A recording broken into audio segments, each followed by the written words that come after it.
What if I fail? What if I fail? Those 4 words and the fear they engender can crush dreams in its infancy and keep a person from stepping into a life filled with meaning, purpose, and fulfillment. What if I fail is not a question that we're born with. The fear of failure is something that we are taught. And over time, it becomes a filter through which we experience our lives. When I was 4, I immigrated to the United States with my family. There I am in the leopard print. As you can see, I had a much bolder sense of fashion back then. I was on an adventure, and everything was new. My dad had told me about something called snow. Snow was white, it was cold, it fell down from the sky like rain, but floated. You could make things with it, but then it could turn to water and disappear in an instant. Now, if that's not magic, I don't know what is. When people would ask me, what's the first thing you want to do when you get to America? Easy. Collect snow in a cup, sprinkle some sugar on it, and eat it. What else would you do? I wasn't too worried whether I'm not supposed to say that or if I'm going to get laughed at by saying that. I just simply answered the question. The fear of failure was not something that existed in my world. This is 3rd grade me. This is the boy that learned to fear the consequences of failure. Our teacher had asked us to copy down a series of long numbers that she'd written on the board. Now, the way she wrote it, you could see it one of 2 ways: as rows of numbers stacked on top of each other, or as columns of numbers standing next to each other. One of my friends, Andrew, he and I saw it the exact same way. That we saw it as columns and we were writing it down vertically. Our teacher was walking around checking our work.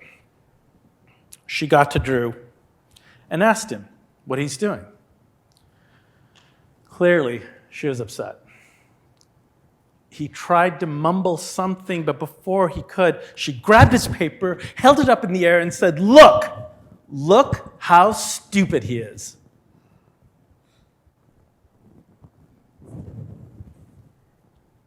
Everybody laughed. Everybody but me. I just remember feeling really, really scared. That year, I saw Drew transform. The teacher labeled him as stupid, and he started to act the label. Somehow, by meeting their low expectations, he lessened the punishment. By the end of the year, he had become his label. The message was clear. Failure on any level will be severely punished. Don't take any risks. What if I fail became a mantra for my inner critic. That fear then became this filter, and I started living through it. And over time, it became invisible to me. A leadership workshop many years later would begin to break that hold. Halfway through the workshop, we played a game that involved solving a puzzle. The rule was you could only move a puzzle piece one at a time. Each of us had our own puzzle, and we had a support person behind us. If we made a correct move, the support person would applaud. If we made an incorrect move, there's no response. The game started, and I sat frozen, motionless. I was trying to do the whole game from start to finish in my head because I didn't want to seem like I made a mistake. And then, corner of the room, applause. Instantly, I could feel my stress rising, my inner critic getting louder and louder, and my fear response kicking in. Then more applause from all around the room. So frustrated with myself, I just grabbed a piece and I moved it. Shockingly, applause. It was a correct move. I grabbed another piece, moved it. Nothing, incorrect move. Put it back. Took another piece, moved it. Again, applause. Then I figured it out. I still didn't know all the moves I needed to make to solve the puzzle, but I understood how to go about it. I just needed to try. Even if it's wrong, I'll learn something from it, and that will inform my next move. The lesson was clear. Action is part of the learning process. The fear of failure still had me in its grip, and it would continue to do so until an accident changed everything. Later that year, I attended the final business meetings for my company. I flew to Dallas to come and do the meetings. When the meetings ended, we were all very excited. Those were the last meetings, and we all want to get back to our families. We want to enjoy the holidays, and we're all so excited. Driving down the highway, it was complete incessant chatter. We approached an overpass. And when we crested the overpass, we saw that on the other side, 2 large trucks had gotten into an accident and were blocking our way. I didn't really think very much of it. It was still quite a ways away, but I do remember thinking, we need to slow down. Then, the entire car got silent. We weren't slowing. The overpass was completely covered in black ice. Jake desperately tried to slow the car and then maybe veer it to one little gap so we can avoid the accident. When we hit the truck, a suitcase that was behind me came and hit me on the head, momentarily knocking me out. From there, my memories are just bits and pieces, smelling the gunpowder from the deployed airbags, shattered glass everywhere, helping Willie to the side of the road, looking back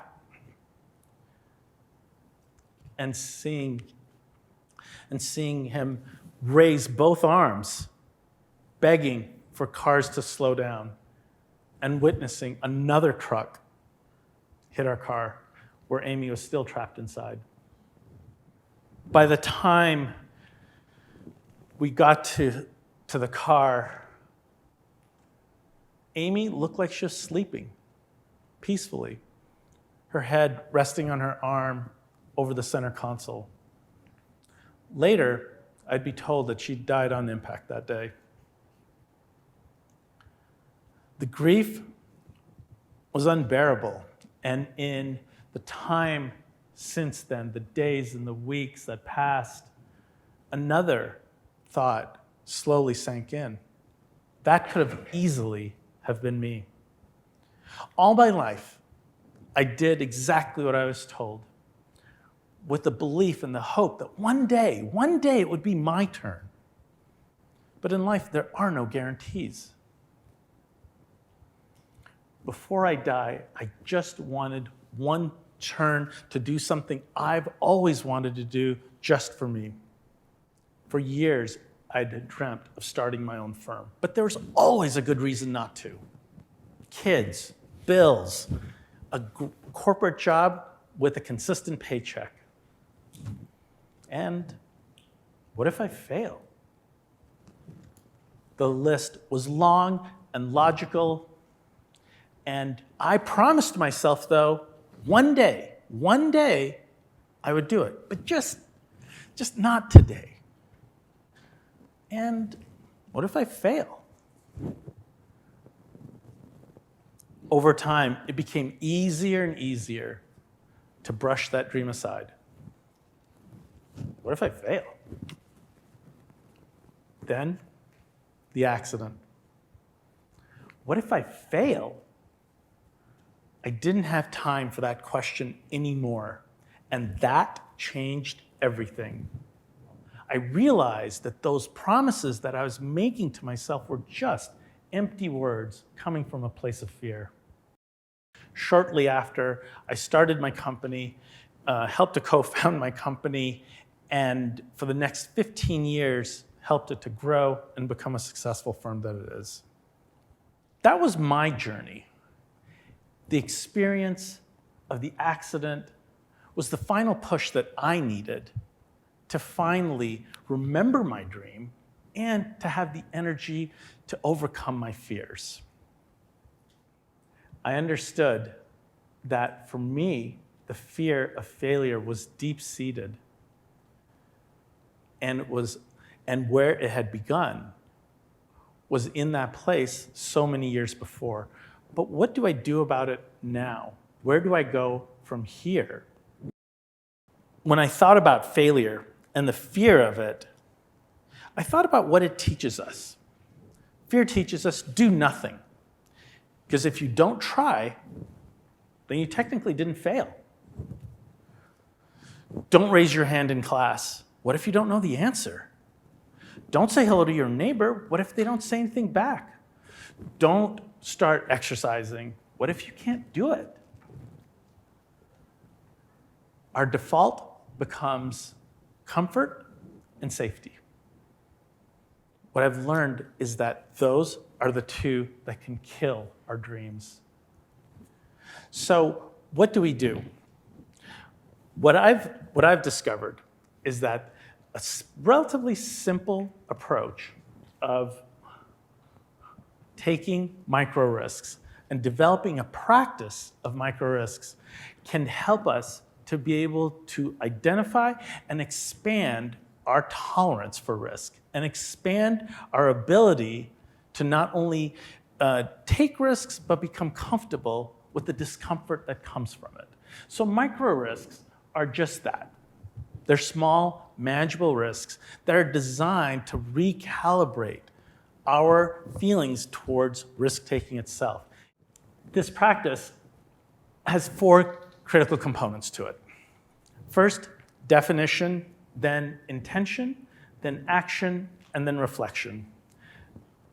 Definition is this first part where we define what area it is that we want to talk about and what area and what a micro risk is for us.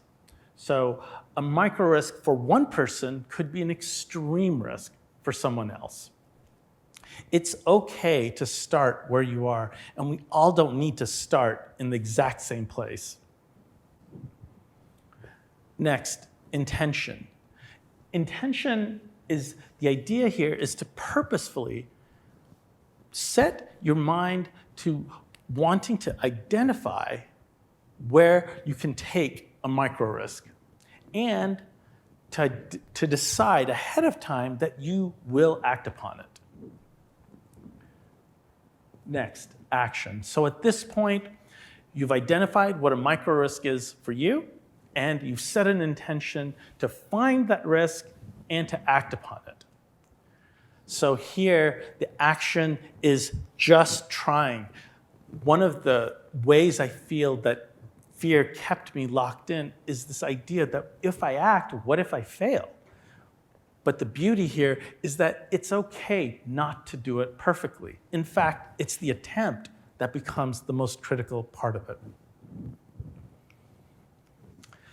The fourth part is reflection, and the reflection, I think, may be the most important part of this entire practice. Now, reflection isn't an opportunity for you to criticize yourself. It's not a letter grade that you give to yourself. It's simply an opportunity to reflect on the experience.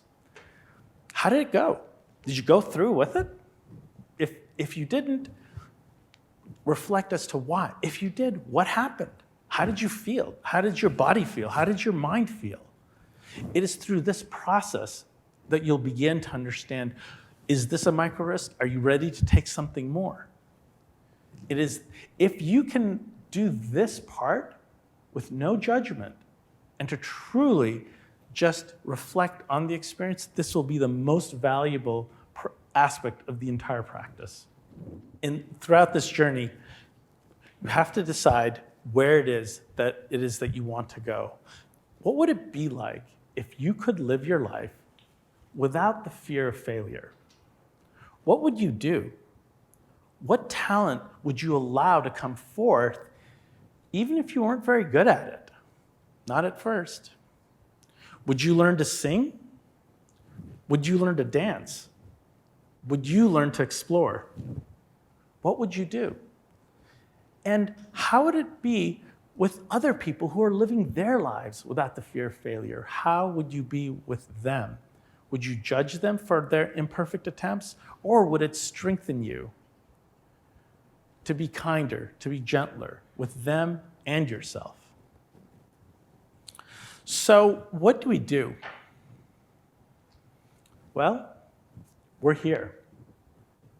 And this is a good place to start. You can decide today what area you might want to work on. And from there, decide what micro risk are you ready to take. Do you want to wear that t-shirt that everyone thinks is completely outdated, but that makes you feel good? Do you want to sing at the top of your lungs to your favorite song in the car, even though there are other people in the car? What is it that you choose to do? If these sound like they're too much or too little, do something else. You don't need to go through a near-death experience to start living your life. A practice of micro risks can help you expand your tolerance for risk and start to deprogram yourself from the conditioning that we've had of avoiding risk, of avoiding failure. If you want to live a purposeful life, a life that you want to experience, it is inherently risky and it is inherently uncomfortable. But the promise of it is tremendous. Think of this, that what would happen if we could change the question from what if I fail to what if I succeed?